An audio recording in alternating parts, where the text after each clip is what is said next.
Today we're going to go over in detail how to paint a clone trooper helmet, but that's a little bit small. Yeah, that'll do.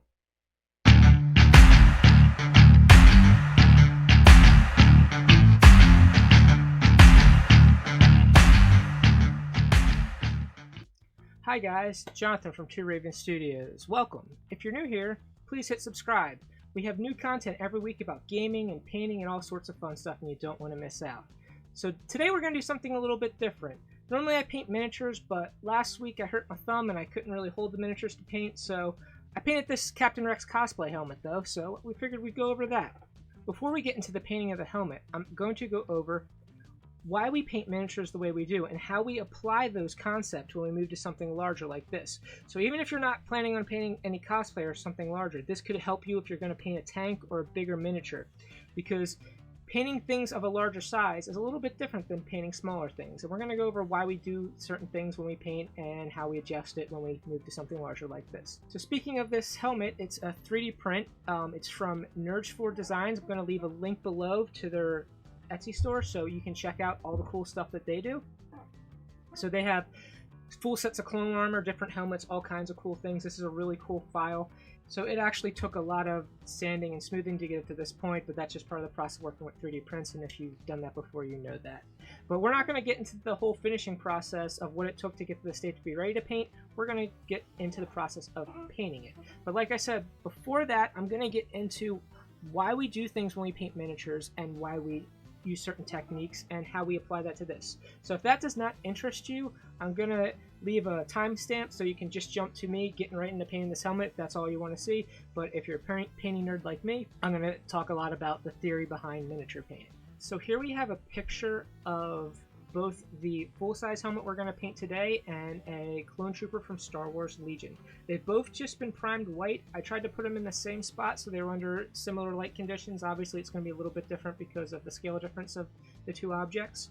But what we want to talk about here is how objects cast their own shadows. So full-size objects, when they're hit by light, are going to cast deeper shadows than smaller objects. That just makes sense. And if you look at the miniature, you can kind of see from the colors that have been pulled out of it, I try to hit the same spots on both miniatures, that the colors on the full size go way darker than the colors on the miniature.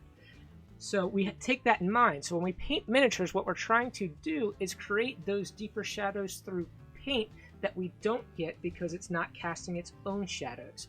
So you spend a lot of time doing shades and highlights if you want to make a really nice looking miniature, and that's why we have to do it, because you can kind of see really when you look under the brow ridge there, it's much darker on the full-size helmet than it is on the clone trooper, because again, it's a bigger object, so it has more depth to create more shadow. And looking at some of the lower, particularly the lower parts of the helmet, you can kind of see how they're almost still white on the miniature and you have a gray color on the full scale one. So like I said, both these miniatures are just primed white right now, but just by the natural light coming down on them, they cast their shadows. So we want to put shadows on our miniatures to make things darker, but when we're doing it on a full-size helmet, we technically don't have to, because you can see how dark some of those shadows actually are just by the light reflecting on it. But we can definitely refine those shadows and help give the helmet a little bit more refined detail, which is what I did on the helmet we're going to paint today. But what you want to keep in mind is we want to make those shadows more subtle than we would in a miniature, because as you can see, they're already darker to begin with. So if we go really dark with the paint, it's going to look very cartoony. So we want to be subtle with highlights and shadows when we do them on a full-scale object as compared to a miniature. The other thing we want to focus on is painting and how we're going to paint. So anyone that's painted a tank or something like that for your miniature games knows that it's much harder to blend things out over a large surface than it is on a miniature. On a miniature, you can kind of put two colors right next to each other, and it's small enough that your eye will blend those two colors together. But when you go into a full-scale object now, it will look very stark and it'll be very obvious that it's painted. And what we want to do is make things look nice and smooth. So how do we do that? There's a couple options. You can do some kind of wet blending, or you can do two-brush blending or something like that. We can do feathering with light layers, or you can do what I did on this helmet, which is use an airbrush. If you're painting something larger, you should definitely invest in airbrush, especially if you're doing a lot of large scale stuff, because it's not the only way to get smooth blends, but it's so much faster than anything else you're going to do. The learning how to use an airbrush is a very good skill to have when it comes to painting all miniatures, but in particular when you're painting something larger, because it's just going to allow you to make blends smoother much quicker than any other method you'd use. So it's not that you have to use an airbrush, it's just that it's quicker and more efficient. So with all of that in mind, let's start actually painting this helmet now. The helmet's been primed with just a white spray paint, and now I'm going in with Gray Vallejo surface primer, which is a very, very light gray. Like I said, we want things to be subtle, and that's what I'm doing here, is just subtly shading some of those recessed areas. You can probably barely tell anything's happening in the video, but like I said, we want this subtle. It's not a miniature. We don't want it stark contrast. We want very subtle contrast. So that's what I'm doing here with the airbrush, just subtly adding some shadows in.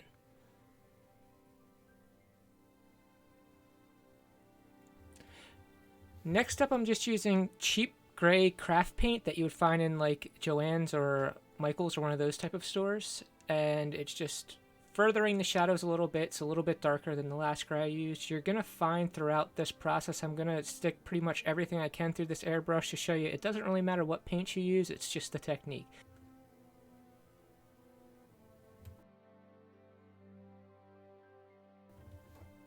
Next up, we're going to start adding the weld lines onto the helmet. Some people do it by actually sculpting it on. I'd want to do it with paint because that's how it looks in the cartoon. So what I'm using here is Badger Minute Air Earth. I've had these Badger paints for a while. I don't really care for them too much, so I just figured I'd use them here just to get rid of them. But we're just using a light tan color and drawing all these weld lines onto the helmet. If you don't know, Rex's helmet is a Phase 2 helmet with a Phase 1 visor, so the Phase 1 section's actually welded into the Phase 2 visor. So that's what we're doing here. If you find some reference pictures, you can see I have one there in the corner. I'm just drawing the lines where the welds would be. I'm staying a bit of a distance away from the miniature to let the paint spread out a little bit, and I just called it a miniature. It's a helmet. So just move around where the weld line should be, painting it with this color. And then we'll move on from here, really making these weld lines stand out with the next couple steps.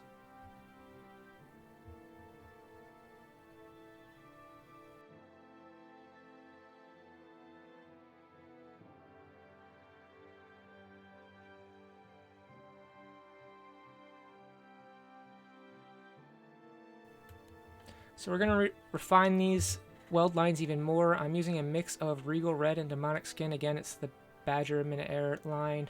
You're just looking for kind of like a purpley red color. So as I'm painting these lines, you'll notice I'm keeping the airbrush closer to the helmet. The closer you are with the airbrush, the finer line you can get, and I want to draw a line inside of the earth while still keeping some of the earth showing. I don't want it super thin though, because I'm going to put another color inside of this in the next step. So thin, but not too thin. Just leave the earth showing.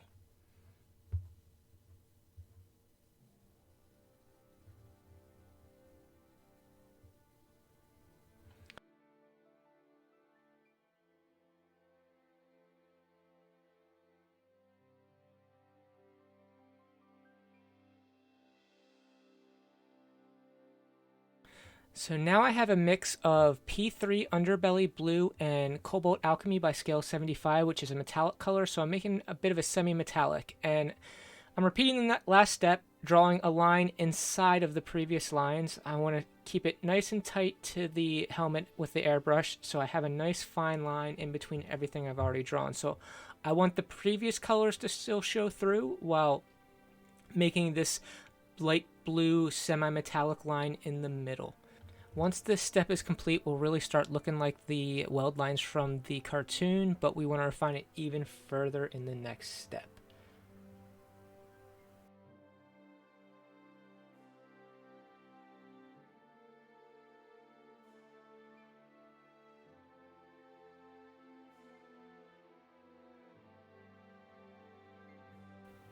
I've added some speed metal to the previous mix, and what I'm doing is just not straight lines now, but dotting in along that color I've already have there.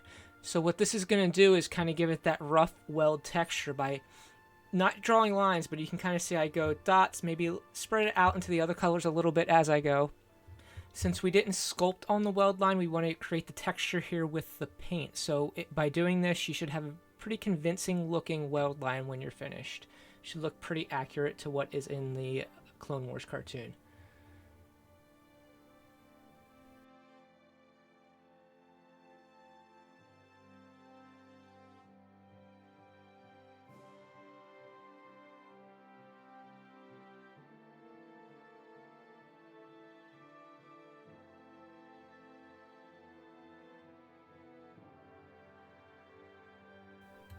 So now I masked off all the parts that I want to be blue, and what I'm doing is I'm drawing in the dags on his top of his helmet right now. So I'm going to draw them in with a Sharpie to get an idea of the shape I want, and that way I can keep both sides a little bit symmetrical by copying the same design on both sides with the Sharpie. So I've masked off everything I wanted, and now I'm just drawing on that masking tape.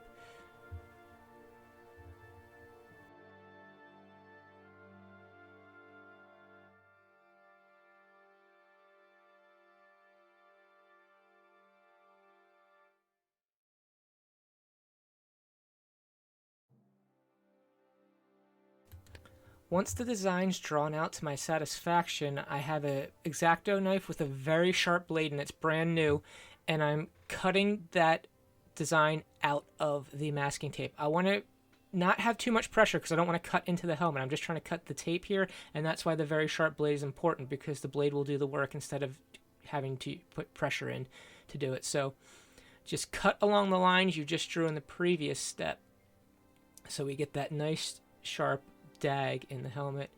Now you can kind of see I'm using the tip of the blade to pull up the end of what I cut out and just start working it and peeling it up. You want to kind of be gentle here and get it started, and it should peel right up if you cut the lines correctly.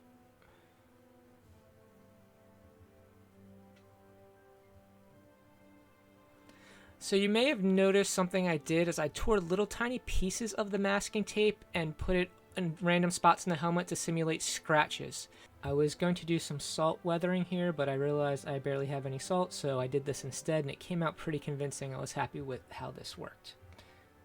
So what you're going to do is we have Cerulean Blue Hue, which is a artist paint from Golden Acrylics. It's a high flow acrylic, and just paint everything we have masked off. You kind of see I have the brown paper there too. I made sure that the rest of the helmet is not going to get any overspray on it. Since I'm using the airbrush here, I have a bit more control. You could do this with a rattle can as well. You just wouldn't have the same control, and you definitely want to make sure it was masked off well.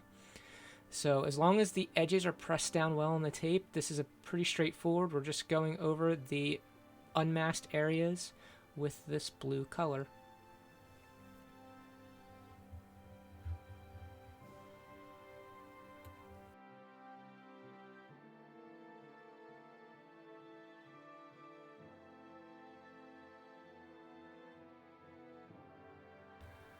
I thought the blue was a little bit too vibrant, so I used some of that gray craft paint that I was using earlier to shade, and I just added it to the blue, and I'm just kind of doing random patches just to make it look a little bit weathered and to saturate the color a little bit. Like I said, I thought it was a little bit too bright and shiny, and I want this guy to look dingy and dirty.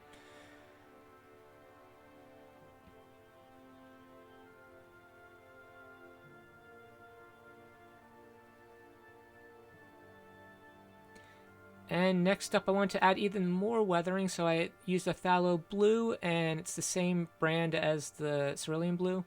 And we're just kind of random patches here and there just to darken it down. This is a darker color, and again, it's just to make it look a little bit more weathered. We're adding a darker shade now.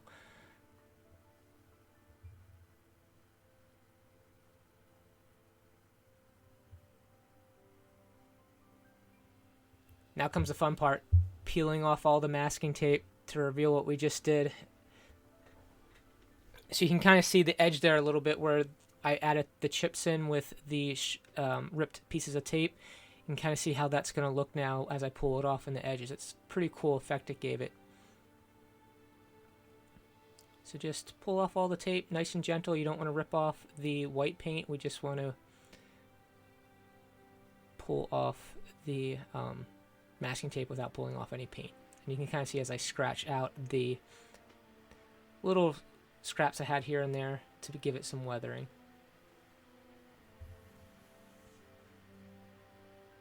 We want to weather this even more, so I'm using a piece of 500 grit sandpaper and just nice and lightly going over those blue areas to scratch some of it down. You want to focus a little bit on the edges. You can kind of see as it hit the edge there, it reveals the white and give it a little bit more weathering.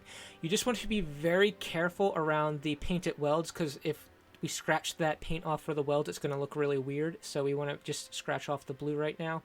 I actually did put some varnish over the welds before I did the blue step, to make sure as I was weathering it further I wasn't going to get rid of that painted weld. So just wherever you think you need a little bit more weathering, just scratch into the surface. Not heavy pressure, just nice and light, rub it across the surface and weather the blue down a little bit to make it look more worn.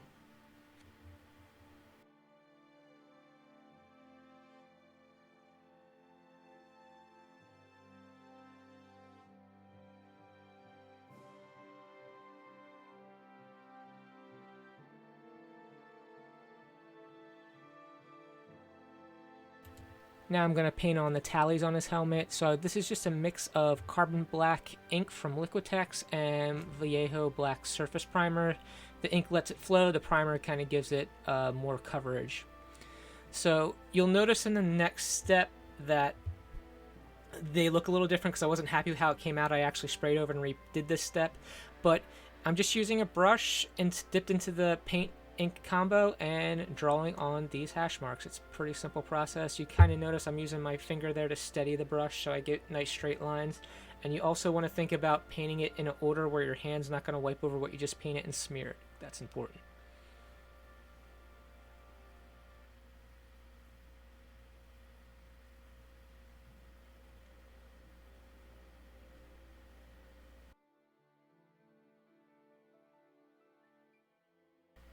So now I'm going to weather the hash marks, and this time instead of the sandpaper I'm using just a scrub pad. It's just a very fine pad here, and we're just kind of doing the same thing we did on the blue, just scrubbing some of it off to make it look a little bit more worn.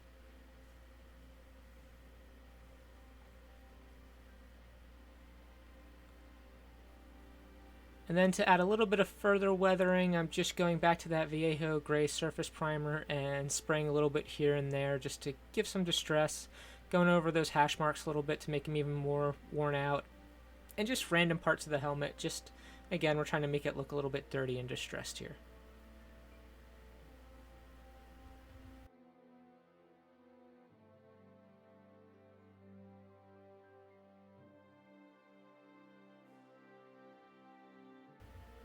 So now I'm just painting all the little accessory bits like the antenna and the aerators with this German Panzer Gray, which is a very dark gray. You could do this with a rattle can. I just had the airbrush and the primer out, so I went with this. After this step, I actually shaded all these areas with Vallejo black surface primer, but I somehow lost that footage. I think I forgot to hit record on the camera. So after this step, you're just shading these areas with black.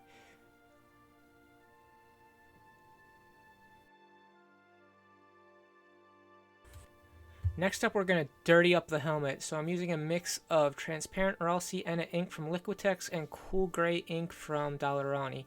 We can put a bit in the recesses, but mainly we're just going around the helmet and trying to make it look dirty, because Rex is a hardened veteran and he should have a dirty helmet. So we're just dirtying things up here. Again, mainly focus on the recesses because that's where the dirt would settle, but you can put streaks everywhere.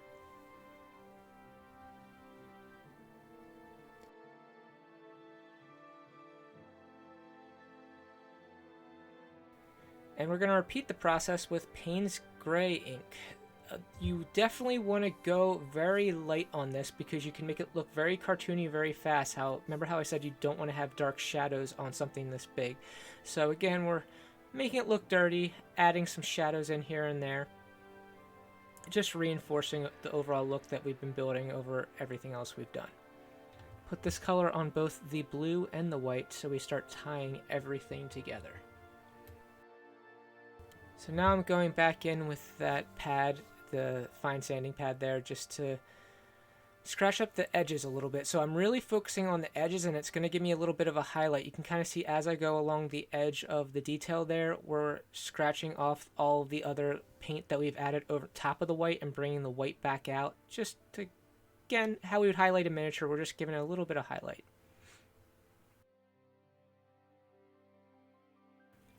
All those little detailed bits that we painted separately, we're now going to highlight with a mix of underbelly blue and speed metal.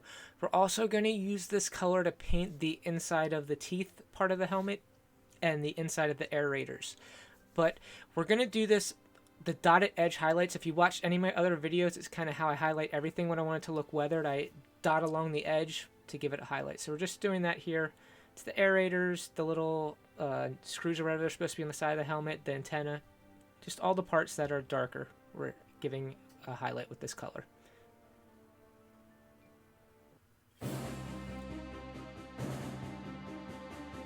So here is the completed helmet in all of its glory. You can kind of see all the techniques. A lot of it is things I would do on a miniature as well. We're just, again, we want to be a little less stark with the contrast here, because it's a bigger object and casting its own shadows, so we don't have to paint the shadows the way we do in miniatures.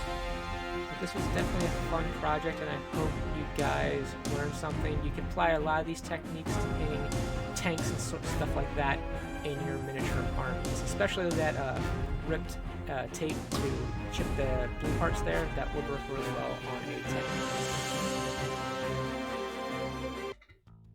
So that was painting Captain Rex cosplay helmet.